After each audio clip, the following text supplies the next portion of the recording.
माणगावचा नवा पूल धोक्याच्या उंबरठ्यावर, भराव खचल्याने महामार्गावर भेगा, अपघाताची वाढली भीती। ठेकेदारावर कारवाई करून पुलाचे तातडीने स्ट्रक्चरल ऑडिट करा, माजी नगराध्यक्ष ज्ञानदेव पवार।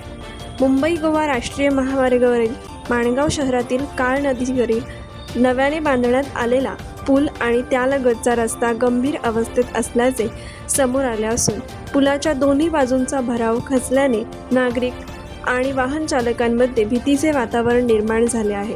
पुलाच्या दक्षिण व उत्तर बाजूस मातीचा भराव बसल्याने महामार्गावर ठिकठिकाणी भेगा, खड्डे आणि खचलेले भाग दिसून येत आहेत।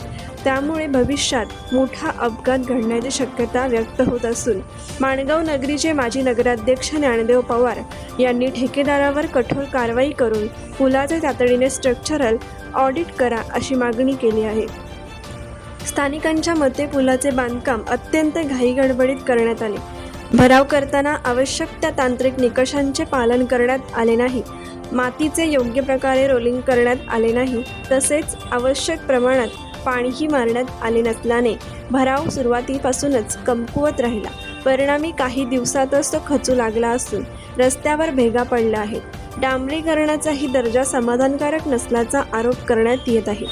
दररोज हजारो वाहने या पुलावरून प्रवास करतात। मुंबई गोवा महामार्गावरील हा महत्त्वाचा दुवा असल्याने वाहनांची मोठी वर्दळ असते। अशा परिस्थितीत पुलाची सद्यस्थिती पाहता कोणतीही दुर्घटना घडल्यास त्याची मोठी किंमत नागरिकांना जीव गमावून चुकवावी लागू शकते, अशी भीती व्यक्त होत आहे। मिळालेल्या माहितीनुसार संबंधित ठेकेदाराला मुदतीत काम पूर्ण न केल्याबद्दल आर्थिक दंडही ठोठावण्यात आला आहे।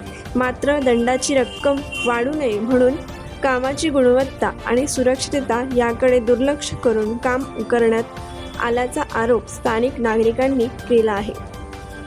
या पार्श्वभूमीवर माणगावचे ज्येष्ठ पत्रकार, नागरिक आणि सामाजिक कार्यकर्त्यांनी पुलावरील वाहतूक तात्पुरती बंद करून प्रथम पुलाची सखोल तपासणी करण्याची मागणी केली आहे। कोणताही अनुचित प्रकार घडण्यापूर्वी प्रशासनाने खबरदारीची उपाय म्हणून तातडीने निर्णय घ्यावा, अशी त्यांची भूमिका आहे। विशेष म्हणजे याच ठिकाणी असलेला काळ नदीवरील जुना पूल ब्रिटिश काळात सन 1871 मध्ये बांधण्यात आला होता।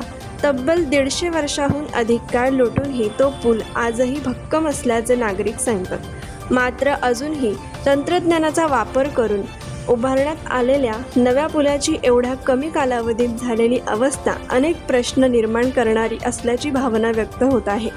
कोकण एक्सप्रेस चॅनलसाठी माणगाव प्रतिनिधी अरुण पवार। कोकण एक्सप्रेस चॅनलला लाईक करा, शेअर करा आणि सबस्क्राईब करा।